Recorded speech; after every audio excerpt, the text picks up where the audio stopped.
तो मैंने यहाँ पे इसको क्रिटिसाइज किया है, एनटीए को क्रिटिसाइज किया है, एनटीए के प्रोसीजर को क्रिटिसाइज। हेलो एवरीवन, ये वीडियो मैं बेसिकली एनटीए के रैंकिंग प्रोसीजर को लेकर के क्रिएट कर रहा हूं कि जो अभी आईआईटी जेईई का एग्जाम हुआ, उसका रिजल्ट आया, बच्चों के परसेंटाइल्स आए, तो एनटीए उसके पीछे क्या कंसेप्ट यूज कर रहा है, उसमें मेरी नजर में अगर मैं मैथमेटिकली बात करूं तो मुझे बहुत एक जबरदस्त फॉल्ट नजर आता है, जिससे बहुत सारे बच्चे जो एनआईटीज के अंदर, ट्रिपल आईटीज के अंदर एंट्री ले सकते थे, लेकिन वो इस प्रोसीजर की वजह से, इस कंसेप्ट की वजह से, जो मेरी नजर में ये गलत है ना, उसकी वजह से वो एनआईटीज के अंदर या ट्रिपल आईटीज के अंदर नहीं जा पा रहे हैं। और मैं यहां पर ये बात भी क्लियर कर देता हूं कि ये जो डिस्कशन मैं करने वाला हूं, ये ना केवल सिर्फ जेई को लेके करने वाला हूं, आईआईटी जेई को लेके करने वाला हूं, बल्कि ये आपके बहुत सारे कॉम्पिटिटिव एग्जामिनेशंस के अंदर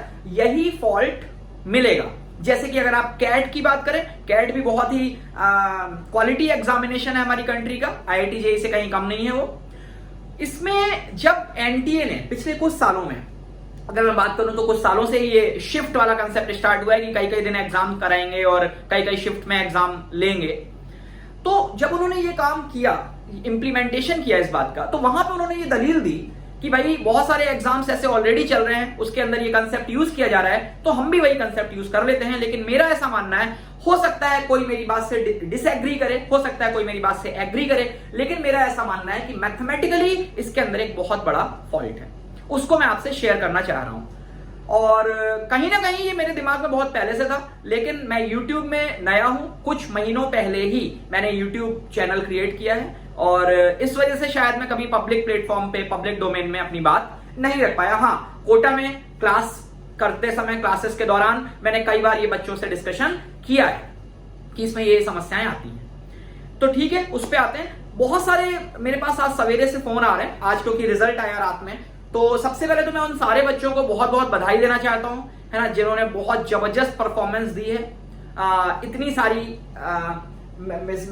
जो मिसअंडरस्टैंडिंग्स क्रिएट की हैं जेई ने, उनके बावजूद, तो उन सबको बहुत सारी बधाइयां मेरी तरफ से, और all the best for JEE advance.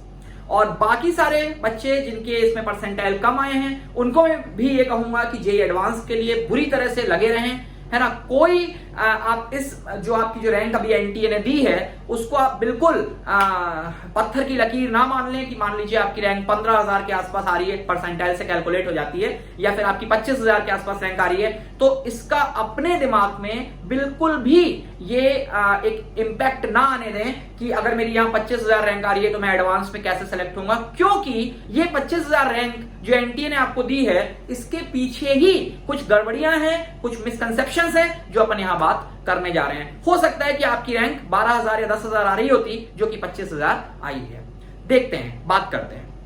बहुत सारे बच्चों ने मेरे को बात की, फोन किया, तो बेचारे आते हैं, गांव से आते हैं, है ना, और कोटा कोचिंग करते हैं, वो 2 साल, 1 साल, और बड़ी ही विपरीत परिस्थितियों के अंदर वो कोटा आ पाते हैं, उनके पेरेंट्स मुश्किलों से भेजते हैं। और अगर ये एनटीए का प्रोसीजर इस तरीके का आगे भी रहा, तो निश्चित तौर पे बच्चों को लगातार इसमें नुकसान उठाना पड़ सकता है। डेफिनेटली जब किसी को नुकसान होता है तो किसी को उसका फायदा भी होता है। मतलब एक सेगमेंट बच्चों का ऐसा भी हो सकता है जिनको इस प्रोसीजर की वजह से फायदा हो रहा है, और एक सेगमेंट ऐसा हो सकता है जिसको नुकसान हो रहा है, लेकिन वो सेगमेंट कोई फिक्स नहीं है। वो किसी भी एग्जाम में किसी भी बच्चे को फायदा और किसी बच्चे को नुकसान हो सकता है। ये रैंडम प्रोसेस है, इसी वजह से इस पे मैं बात आपसे कर रहा हूं।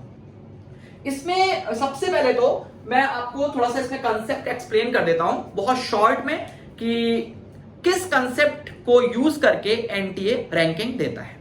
तो इसमें मैं मान के चल रहा हूं, ये मैंने जो डायग्राम बनाया है, इसमें जो मैंने डेटा सेट किया है 8 लाख स्टूडेंट्स का, है ना, 8 लाख बच्चे मैंने एज्यूम किए हैं। वैसे 8 लाख से कुछ ज्यादा भी हैं, कभी 9 लाख, 10 लाख भी होते हैं, लेकिन मैंने एक कैलकुलेशन एक सही तरीके से हो जाए, है ना, सभी को ये मेरी बात समझ में आए, है ना, इस वजह से मैंने डेटा इस हिसाब से लिया है कि जो हमारे जेईई मेन के डेटा से मैच भी कर जाए, और समझने में भी हमारे जो कैलकुलेशन है उसमें डेसिमल वगैरह ये चीजें ना आए, है ना, समझने में थोड़ी आसानी हो इसलिए।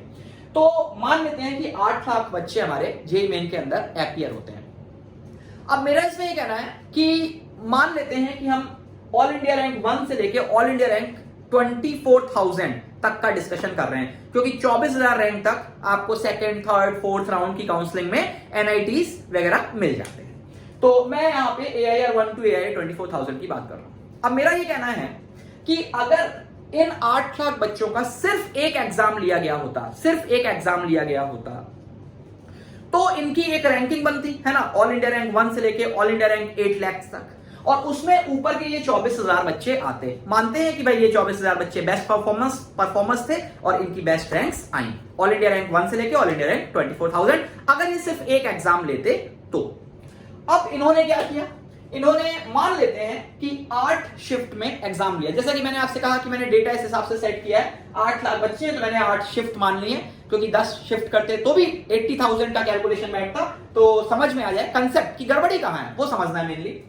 तो 8 शिफ्ट में मान लीजिए हमारा एग्जाम होता है, तो एनटीए ने क्या किया कि 1 लाख बच्चे हर शिफ्ट में डिवाइड कर दिए। अच्छा, इसके पीछे लॉजिक है कि उनका सर्वर 8 लाख अगर एस्पिरेंट्स एक साथ एग्जाम देते हैं तो उनका सर्वर उसको बियर नहीं कर पाएगा, उनकी साइट क्रैश हो जाएगी। तो इसके मद्देनजर उन्होंने ये मान लिया कि मैं हर एक शिफ्ट में 1 लाख बच्चों का एग्जाम लूंगा। ये एनटीए ने किया। मैं एक बार फिर बोल देता हूं कि यहां पर कई बार आप ऐसा देखेंगे कि किसी शिफ्ट के अंदर 90,000 बच्चे ही अपीयर हुए और किसी शिफ्ट में 1,05,000 बच्चे अपीयर हुए। क्यों? क्योंकि 1 लाख बच्चों को एनटीए ने तो बोला कि भाई आप इस डेट को, है ना, 2 सितंबर की सेकंड शिफ्ट में आप एग्जाम देंगे, लेकिन उनमें से कुछ बच्चे ऐसे रहे जिन्होंने एग्जाम दिए ही नहीं, तो उसके लिए तो एनटीए कुछ कर भी नहीं सकता। तो उन्होंने अपनी तरफ से मान लेते हैं कि ये सोचा कि 1 लाख बच्चे मैं हर शिफ्ट में उनका एग्जाम लूंगा, 8 शिफ्ट में 8 लाख बच्चों का एग्जाम हो जाएगा। अब बात करते हैं रैंकिंग की कि किस प्रकार से वो रैंकिंग दे रहे हैं बच्चों को। तो सबसे पहले तो आप शिफ्ट 1 पे पूरी तरीके से फोकस करें, सिर्फ शिफ्ट 1 पे। शिफ्ट 1 पे 1 लाख बच्चों ने एग्जाम दिया, आप ये सारा कुछ भी ना देखें, आप सिर्फ इसे देखिए, और उसमें से रैंक 1 किसी बच्चे की आई, रैंक 1 किसी बच्चे की आई, फिर रैंक 2, रैंक 3, और इस तरीके से ऊपर की 1 लाख रैंक आ गई। इनका इन्होंने परसेंटाइल निकाला। परसेंटाइल का कंसेप्ट बच्चों को सबको ही पता होता है, लेकिन जिसको भी हल्का सा डाउट है तो मैं एक बार ब्रीफ कर देता हूं कि जैसे मान लेते हैं कि 1 लाख में किसी बच्चे की रैंक सपोज 10,000 है, 10,000 रैंक आ रही है इन 1 लाख में, तो आप कह सकते हैं कि 90,000 बच्चे लगभग उससे पीछे हैं, 90,000 बच्चे उससे पीछे हैं। तो अगर किसी बच्चे की 10 लाख रैंक है तो उसका परसेंटाइल कितना काउंट होगा? 90 परसेंटाइल, है ना, मैं डेसिमल की बात नहीं कर रहा, है ना, तो 90 परसेंटाइल काउंट होगा। या मान लेते हैं किसी बच्चे की 20,000 रैंक है तो उससे 80,000 बच्चे पीछे हैं, 80% बच्चे पीछे हैं, तो 80 परसेंटाइल उसका काउंट होगा, है ना। किसी बच्चे की 5,000 रैंक है ना, तो उससे पीछे 95,000 बच्चे हैं तो उसका 95 परसेंटाइल काउंट होगा। मतलब जितने बच्चे आपसे पीछे हैं लगभग वो आपका परसेंटाइल दे देता है। तो अगर बात करें जैसे टॉपर है तो वो तो आपका 100 परसेंटाइल हो गया, फिर ये रैंक 2 है, ये थोड़ा सा 100 से कम हो गया, रैंक 3 का परसेंटाइल और थोड़ा सा कम हो गया। इस तरीके से ये रैंक्स इन्होंने 1 लाख तक सारे परसेंटाइल डिसाइड कर दिए। फिर ऐसी शिफ्ट 2 में काम किया। शिफ्ट 2 में भी 1 लाख बच्चे थे और रैंक 1 से लेकर रैंक 1 लाख तक इन्होंने अलॉटमेंट कर दिया। और ऐसी शिफ्ट 3, शिफ्ट 4, 5, 6, 7 और 8, ये इन्होंने अलग अलग शिफ्ट का परसेंटाइल निकाल लिया, अपने पास रख लिया। अब इसमें आप एक बात ध्यान दें कि जो इस शिफ्ट का रैंक 1 का बच्चा है, फर्स्ट शिफ्ट का, उसका 100 परसेंटाइल है, और जो इस शिफ्ट का रैंक 1 बच्चा है उसका भी 100 परसेंटाइल है अपनी पर्टिकुलर शिफ्ट में, है ना, क्योंकि इस शिफ्ट में तो वो हाईएस्ट है, ठीक है, तो वो टॉपर है, तो 100 परसेंटाइल। इस शिफ्ट की अगर मैं बात करूं तो इसमें भी जिसका रैंक 1 है वो उसका 100 परसेंटाइल है, ठीक है। अब इन्होंने क्या किया इसके बाद, है ना, अगर मैं रैंक 2 की बात करूं तो रैंक 2 में मैं बिल्कुल आइडियल कंडीशन लेकर के बात कर रहा हूं कि 1 लाख बच्चे यहां भी अपीयर हो रहे हैं, इस शिफ्ट में भी 1 लाख बच्चे अपीयर हो रहे हैं, इसको मानते हुए एज्यूम कर रहा हूं मैं।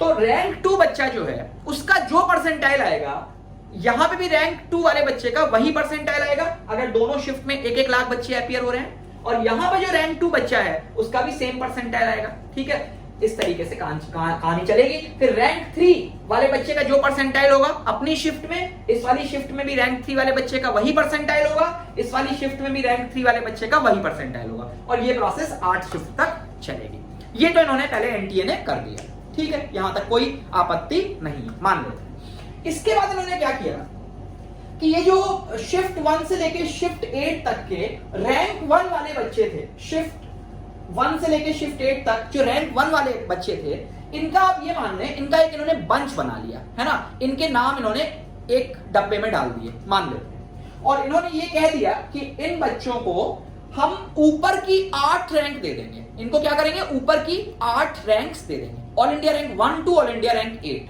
क्योंकि इन सारे बच्चों का अपने अपने शिफ्ट के टॉपर्स थे, तो इन्होंने एक इसका बंच क्रिएट किया और कहा कि भाई इसको all India rank 1 to all India rank 8 दे देंगे, और ऑल इंडिया रैंक को इन्होंने एनटीए रैंक नाम दे दिया, मतलब वो AIR है, ऑल इंडिया रैंक 1 टू 8। अब 1 टू 8 किसको 1, किसको 2, किसको 3 देंगे, उसके लिए इन्होंने अलग क्राइटेरिया बना लिया। उसके लिए इन्होंने कहा कि भाई जिस बच्चे का मैथ्स में परसेंटाइल ज्यादा होगा उसे प्रायोरिटी देंगे, फिर फिजिक्स में, फिर केमिस्ट्री में, फिर एज, वो सारी चीजें हैं, उस पर अपन नहीं जा रहे हैं। तो मेरा ये कहना है कि रैंक 1 से रैंक 8 ये बच्चे आ गए। इसके बाद इन्होंने क्या किया, हर शिफ्ट के सेकंड रैंक होल्डर को उठाया, तो ये भी 8 बच्चे आ गए।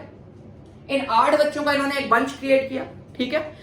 इन 8 बच्चों को जो नेक्स्ट 8 रैंक्स हैं 9 टू 16 वो दे दें, मतलब ये जो शुरू के टॉप रैंकर्स थे इनको 1 टू 8 रैंक दे दी, ऑल इंडिया रैंक, और जो सेकंड रैंकर्स थे ये वापस से 8 बच्चे हो गए, इनको 9 टू 16 रैंक दे दी। फिर जो थर्ड रैंकर्स थे हर एक शिफ्ट के, उनको इन्होंने 17 से 24 रैंक दे दी, और इस तरीके से ये आगे बढ़ते चले गए। तो आप इसमें अंदाजा लगा सकते हैं कि जब हर एक शिफ्ट से ऊपर के 3-3 हजार बच्चे आप ले लेंगे तो आपके कुल मिला के 24,000 तक रैंक बन जाएंगे। ऑल इंडिया रैंक 1 से ऑल इंडिया रैंक 24,000 आप बना चुके होंगे। अगर आपने यहाँ के 3,000, यहाँ के 3,000, यहाँ के 3,000, उसका रीजन है ना कि अगर आप एक ये रो उठा लें तो उससे 8 रैंक बन रही है, दूसरी वाली से भी 8 रैंक बन रही है। तो आप देखिए यहाँ पे 3,000 जो रैंक आएगी है ना, फर्स्ट शिफ्ट में 3,000, सेकंड में 3,000, थर्ड की 3,000 रैंक, तो ये आपकी वापस से 8 रैंक्स आएंगी, तो 8 8 8 3000 टाइम्स, तो देखिए आपकी 24,000 रैंक बन गई। और यहां पर मैं ये कह सकता हूं कि ये जो 3,000 रैंक आ रही है, शिफ्ट 1 में किसी बच्चे की 3,000 है, शिफ्ट 2 में किसी बच्चे की 3,000 है, तो ये जो 3,000 रैंक वाले बच्चे हैं जिनकी अपनी पर्टिकुलर शिफ्ट में 3,000 रैंक थी, उनकी ऑल इंडिया रैंक कितनी जाएगी, 23,993 से 24,000, मतलब 24,000 में वो आखिरी 8 बच्चे काउंट होंगे। ठीक है, ये इनकी कहानी हो गई। अच्छा, इसी प्रकार से मैंने ये कहा कि मान लेते हैं कि इस शिफ्ट में किसी बच्चे की 4,000 रैंक है, 4,000, तो आप सोचें 4,000 रैंक अगर आप हर एक शिफ्ट में देख लें, 4,000 बच्चे सब में, तो कुल मिलाकर के 4,000 बच्चे इसमें, 4,000 इसमें, 4,000 इसमें, तो कुल मिलाकर कितने बच्चे हो गए, 32,000 बच्चे हो गए। तो ये जो आखिरी वाले जो आपको रो दिख रही है, ये आपकी 32,000 तक की रैंक यहां कवर अप हो जाएगी। ये इन्होंने प्रोसीजर रखा। अब बात करते हैं कि इसमें फॉल्ट क्या है ना, एरर क्या है, उसकी बात समझते हैं। देखिए, एनटीए ने माना कि ये जो 24,000 बच्चे हैं जिनकी 1 से लेकर के 24,000 रैंक आती, अगर हम सिर्फ एक एंट्रेंस एग्जाम लेते, सिर्फ एक एग्जाम लेते, तो इनकी 24,000, ऊपर के 24,000 रैंक आती इन बच्चों की, 1 से लेकर 24,000 तक की रैंक। इन्होंने ये माना कि ये बच्चे जब हम 8 शिफ्ट में डिस्ट्रीब्यूट करेंगे बच्चों को, कितने बच्चों को, 8 लाख बच्चों को जब 8 शिफ्ट में डिस्ट्रीब्यूट करेंगे, तो इन 24,000 में 3,000 बच्चे शिफ्ट 1 में आएंगे, 3,000 बच्चे शिफ्ट 2 में आएंगे, 3,000 शिफ्ट 3 में आएंगे, और 3,000 शिफ्ट 8 में आ जाएंगे। भाई एक बात बताओ, एंट्रेंस टेस्ट लेने के पहले तो आपको बिल्कुल पता ही नहीं है कि कौन से बच्चे ऊपर के 24,000 हैं, ऐसा तो है नहीं, तो फिर आप टेस्ट ही क्यों ले रहे होते। तो आपको ये बिल्कुल नहीं पता है कि ऊपर के 24,000 बच्चे कौन से हैं, इन 8 लाख में कौन से बच्चे 24,000 टॉप रैंकर्स हैं, अगर आप एक सिंगल एग्जाम लेते।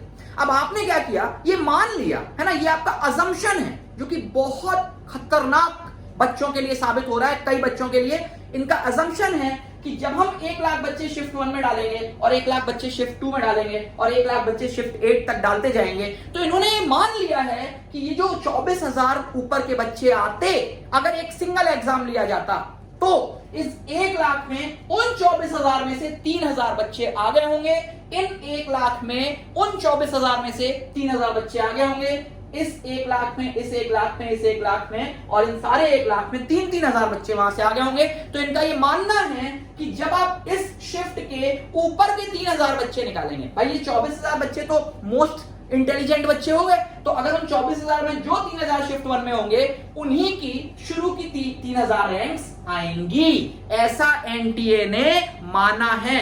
कि इन 24,000 बच्चों को 3-3 करके जब स्प्लिट किया, तो चूंकि वो 24,000 बच्चे मोस्ट इंटेलिजेंट थे, तो जब शिफ्ट 1 के ऊपर के 3,000 बच्चे निकाले जाएंगे, तो वो इन 24,000 में से जो 3,000 इस 1 लाख के अंदर हैं, वही 3,000 बच्चे यहां होंगे। फिर इस 24,000 के 3,000 बच्चे जो इस 1 लाख के अंदर हैं, वही 3,000 बच्चे यहां होंगे। और इस प्रकार से आप 24,000 फाइनली वही बच्चे सेलेक्ट कर रहे हैं जो कि एक सिंगल एग्जाम में सेलेक्ट होते। अब यहां आप भी इस बात को समझ सकते हैं कि क्या ऐसा संभव है, क्या प्रैक्टिकली ऐसा संभव है कि AIR 1 से AIR 24,000 तक के जो बच्चे हैं, अगर एक सिंगल एग्जाम होता तो वो 3-3 बच्चे ही इन शिफ्ट 8 शिफ्ट में अपने आप ऑटोमेटिकली स्प्लिट हो जाए। ये बहुत ज्यादा अनलाइकली इवेंट है। और अगर बाई चांस ऐसा होता है, मैं आपको एक्सप्लेन करता हूं। अगर मान लेते हैं कि शिफ्ट 1 के अंदर इन 24,000 बच्चों में से जो सिंगल एग्जाम लिया जाता तो ऊपर के 24,000 होते, उनमें से अगर 4,000 बच्चे शिफ्ट 1 के अंदर आ जाते हैं, मतलब ये जो 1 लाख बच्चे शिफ्ट 1 के अंदर आपने अलॉट किए कि भाई ये 1 लाख बच्चे शिफ्ट 1 में एग्जाम देंगे, और मान लेते हैं कि वो जो 24,000 टॉपर्स थे उनमें से 4,000 बच्चे शिफ्ट 1 में आ जाते हैं, और यहां पर 1,000 बच्चे ही आते हैं, और यहां पर मान लेते हैं यहां पे भी 4,000 स्टूडेंट्स आ जाते हैं, और मान लेते हैं बाकी जगह मैंने आइडल कंडीशन मान ली, 3,000 बच्चे इन जगह आ रहे हैं। ये देखिए, मान लेते हैं कि इन शिफ्ट में वो 3,000 आ गए, ठीक है। मतलब मैंने मान लिया कि उन 24,000 में से जो टॉपर्स थे उनमें 3,000 यहां आ गए, 3 यहां आ गए, यहां 4,000, यहां 1,000, यहां 4,000। अब अगर ऐसा हो जाता है तो क्या होगा, जरा समझिए इस बात को। अगर इस शिफ्ट के अंदर इन टॉप 24,000 में से 4,000 बच्चे आ चुके हैं, तो आपको पता है कि हर शिफ्ट में ऊपर के 3,000 बच्चे ही सेलेक्ट होंगे, क्योंकि 3-3 करके ही 24,000 हो जाएंगे। तो इस शिफ्ट में अगर ये 4,000 बच्चे उन 24,000 में से आ चुके हैं, तो इधर शिफ्ट 1 में इस 1 लाख में जब आप रैंक निकालेंगे, तो 1 रैंक से लेके 4,000 रैंक तक ये 4,000 बच्चे आएंगे, जिसमें से 1,000 बाहर हो जाएंगे। 1,000 बाहर हो जाएंगे। क्यों? क्योंकि आप शिफ्ट 1 में जो 1 लाख बच्चों में आप रैंकिंग निकाल रहे हैं, रैंक 1 से 3,000 तक, वही अंदर जाने वाले हैं, उन्हीं की टॉप 24,000 में रैंक आने वाली है। तो यहां पे जो 4,000 बच्चे आपने उन 24,000 में से डाल दिए हैं, क्योंकि 1 लाख बच्चों को तो रैंडम चूज किया गया कि 1 लाख बच्चे शिफ्ट 1 के अंदर एग्जाम देंगे, तो हो सकता है इन 1 लाख में वो जो बेस्ट 24,000 बच्चे थे उसमें से 4,000 बच्चे इन 1 लाख में आ गए बाई चांस। तो उस केस में वो 4,000 बच्चे ऊपर के 4,000 तो बन जाएंगे, लेकिन 3,000 के बाद वाले जो बच्चे होंगे वो 24,000 रैंक के अंदर नहीं आ पाएंगे, बल्कि जो इस लिस्ट के अंदर 4,000 रैंक वाला बच्चा होगा उसकी रैंक 32,000 बनेगी, ऑल इंडिया रैंक। क्योंकि 4,000 सारे शिफ्ट से आप लेंगे तो कुल मिला के आपके 32,000 रैंक बन जाएगी। क्या मेरी बात आपको समझ में आ रही है? जो इसमें बड़ी ही एक गड़बड़ी आपको नजर आ सकती है कि ये 4,000 रैंक वाला बच्चा, ये 4,000 रैंक वाला बच्चा उन 24,000 बच्चों में से एक था, जो अगर एक सिंगल एग्जाम लिया जाता तो वो 1 से 24,000 तक में 24,000 के अंदर स्टैंड करता, लेकिन और उसको NIT मिल जाती। लेकिन अगर आपने शिफ्ट 1 में उसको डाल दिया है 4,000 बच्चों को, तो ये जो 4,000 की रैंक वाला बच्चा है वो 24,000 में, तो क्या वो 32,000 में जाएगा। आप देखिए वो कितना पीछे चला गया बच्चा, उसकी NIT की आस बिल्कुल खत्म हो चुकी है। और यही अगर आप ऑन दी अदर हैंड बात करें कि इस शिफ्ट के अंदर 1,000 बच्चे आए हैं, कौन से 1,000 बच्चे? वो जो टॉप 24,000 थे उसमें से 1,000 बच्चे ही इस 1 लाख के अंदर आए। भाई आप खुद सोच के देखें ना कि आपके पास 8 लाख बच्चे हैं, उसमें से 24,000 टॉपर्स हैं। आप ढूंढ लोगे क्या कौन से 24,000 टॉपर्स हैं? आपने उसमें से 1 लाख रैंडम उठाए, हो सकता है वो जो 24,000 टॉपर्स हैं उनमें से सिर्फ 1,000 इस 1 लाख में आप उठाए। 99,000 आपने वो बच्चे उठाए जिनका अगर सिंगल एग्जाम लिया जाता तो उनकी 24,000 से नीचे रैंक आती। यहां क्या हुआ आप समझिए जरा, यहां पर भी ऊपर के 3,000 बच्चों को सेलेक्ट किया जाएगा, 24,000 के अंदर उनको रैंक मिलेगी। 1,000 जो ऊपर के बच्चे होंगे वो तो इस 24,000 वाले ही होंगे, ये वाले, और बाकी के जो 2,000 और बच्चे होंगे वो एक्चुअली वो बच्चे थे जो अगर एक सिंगल एग्जाम लिया जाता तो वो सेलेक्ट नहीं होते। अगर एक सिंगल एग्जाम लिया जाता तो वो बच्चे सेलेक्ट नहीं होते, लेकिन इस शिफ्ट के अंदर आपने 1,000 बच्चे ही रखे हैं, कौन से? 1 से 24,000 रैंक वाले, तो बाकी सेलेक्ट तो 3,000 होने हर एक शिफ्ट से। तो यहां पे आपके 2,000 वो बच्चे सेलेक्ट हो जाएंगे जो वास्तव में अगर एक सिंगल एग्जाम कराया जाता तो सेलेक्ट नहीं होते। तो यहां पर आप कई बार, मैं कई सालों से देख रहा हूं, बच्चे मुझे आके बोलते हैं, कई बार मैं बैचेस में भी देखता हूं, मुझे ऐसा फील होता है कि इस बच्चे की बहुत अच्छी रैंक आएगी, और कई बार 2 बच्चों में रिलेटिवली भी हमें आइडिया होता है, लेकिन जब रिजल्ट आता है तो वो अपोजिट होता है, और उसकी वजह से बहुत सारे बच्चे इसमें सफर कर रहे हैं, लगातार कर रहे हैं, पिछले कई सालों से कर रहे हैं। लेकिन मैं यहां पर एक बात और बोलूंगा कि किसी भी चीज को क्रिटिसाइज करना हमेशा बुरा होता है अगर आप उसका सॉल्यूशन ना दें। तो मैं अपने बच्चों को भी ये बात हमेशा बोलता हूं कि अगर आप किसी टॉपिक को क्रिटिसाइज कर रहे हैं तो आप उसका सॉल्यूशन भी दें, अदरवाइज आपका क्रिटिसिज्म वेस्ट है। तो मैंने यहां पे इसको क्रिटिसाइज किया है, एनटीए को क्रिटिसाइज किया है, एनटीए के प्रोसीजर को क्रिटिसाइज किया, और मैंने ये कहा है कि अगर एक कहीं गलत चीज चल रही है और आप कहते हैं देखो वो वहां चल रही है, उस एग्जाम में यही चीज होती है, तो मैं भी उसे फॉलो करूंगा। भाई अगर वो गलत है तो वहां सुधारा जाना चाहिए, हम उसे फॉलो कर रहे हैं, ये तो गलत बात है। तो मेरा इसमें सॉल्यूशन क्या है वो मैं बताता हूं। सॉल्यूशन सबसे पहले तो आप ये कह सकते हो कि आप जैसे मान लीजिए आपने 8 शिफ्ट में एग्जाम लिया और आपने 24,000 बच्चे सेलेक्ट किए। मेरा ऐसा मानना है कि आपके पास परेशानी सर्वर की है, आप सर्वर ज्यादा, आपके पास हैवी सर्वर नहीं है जो लोड बियरिंग कैपेसिटी हो, तो इसलिए आपने 1-1 लाख बच्चों का किया एग्जाम। मेरा ऐसा मानना है कि आप इन 8 शिफ्ट से डायरेक्ट रैंक मत दीजिए, 8 शिफ्ट से डायरेक्ट रैंक मत दीजिए। आप क्या करें, आप इन शिफ्ट 1 में, जैसे कि आप देख रहे हैं कुछ गड़बड़ियां हो सकती हैं, तो मेरा ऐसा कहना है शिफ्ट 1 में आप 3,000 बच्चों को सेलेक्ट करने की बजाय 24,000 में आप ऐसे कहिए कि यहां शिफ्ट 1 से मैं 10,000 बच्चों को सेलेक्ट करूंगा, शिफ्ट 1 से 10,000 बच्चों को, शिफ्ट 2 से 10,000 बच्चों को, और ऐसे करके आपके कितने हो गए, 8 शिफ्ट से 80,000 बच्चे आप निकाल लीजिए। मेरा सजेशन क्या है कि आपने जो शिफ्ट 1 में एंट्रेंस लिया, टेस्ट लिया, उसके ऊपर के 10,000 में एक एग्जांपल दे रहा हूं, आप 15,000 निकाल लो, आप 15,000 बच्चे ऊपर के निकाल लीजिए। किसमें से 15,000? ये 1 लाख में से, 1 लाख में ऊपर के 15,000 आपने निकाल लिए, इन 1 लाख में 15,000 निकाल लिए, इन 1 लाख में 15,000 निकाल लिए, और ऐसे करके करते अगर आप 8 शिफ्ट की बात करें तो आप 1,20,000 बच्चे निकाल लीजिए। अब यहां संभावना बहुत ज्यादा होगी कि ये 24,000 बच्चे इन 1,20,000 के अंदर तो पक्का होंगे। ठीक है, अब आप इन 1,20,000 बच्चों का एक और फाइनल एग्जाम ले लीजिए। मतलब आपने शिफ्ट 1 से शिफ्ट 8 तक एग्जाम लिए, हर शिफ्ट से 15,000 बच्चे सेलेक्ट किए, और आपके बन गए 1,20,000 बच्चे, और उनका एक फाइनल टेस्ट और ले लीजिए।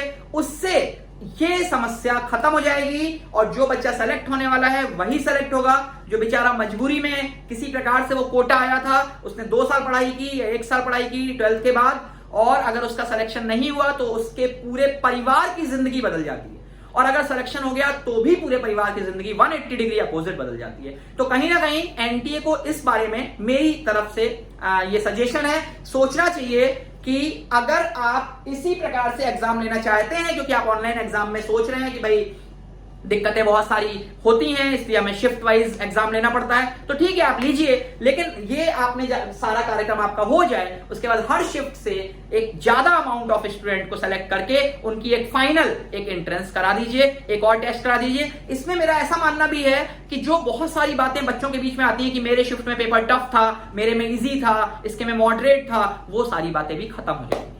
तो यहां से आपका सर्वर का लोड भी खत्म हो जाएगा और बच्चों के अंदर भी सेटिस्फेक्शन आ जाएगा। और यही सजेशन मेरा उन सारे एग्जाम्स के लिए है जहां पर इस प्रकार से शिफ्ट वाइज एग्जाम चलते हैं। तो आई होप कि ये बात आपको मेरी समझ में आई होगी जो मैंने आपको यहां समझाना चाहा है, और आप इसमें कमेंट बॉक्स में कमेंट कर सकते हैं। वैसे मैं कभी बोलता नहीं कि आप मेरे वीडियोस को शेयर करें या लाइक करें, क्योंकि मुझे ऐसा लगता है कि जो मेरे बच्चे हैं, जो मुझे जानते हैं, समझते हैं, मेरी बातें उन्हें अच्छी लगती हैं, वो मेरे बिना कहे मुझे इतनी मोहब्बत देते हैं कि मुझे ये कहने की कभी आवश्यकता लगी नहीं। लेकिन इस वीडियो के लिए मैं आपको ये जरूर कहूंगा कि आप इसको अगर शेयर करने की आपकी इच्छा करें तो आप इसे जरूर शेयर करें, क्योंकि अगर इसमें ये बदलाव हुआ तो आप ये ना सोचें कि आपने तो एनटीए का एग्जाम दे दिया। क्यों? क्योंकि आने वाले समय में आप और एग्जाम्स देने वाले हैं। आप में से कई बच्चे कैट का एग्जाम देंगे, कई बच्चे यूपीएससी का एग्जाम देंगे।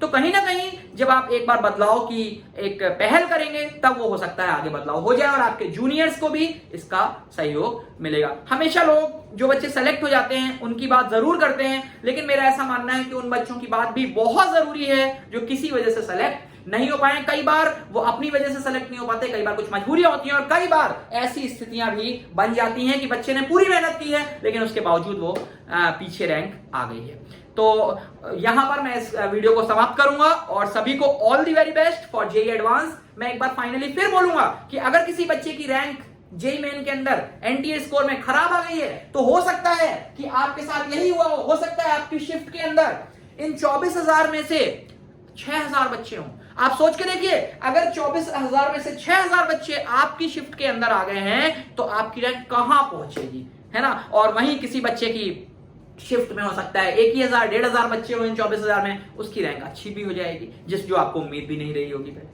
ठीक है, तो चलिए ऑल दी वेरी बेस्ट। मैं जेईई एडवांस के लिए भी ट्राई करूंगा कि आपको कुछ क्वेश्चंस लेके आपको बता सकूं किसी पर्टिकुलर चैप्टर के कि जिसकी संभावना ज्यादा है एडवांस के अंदर आने की।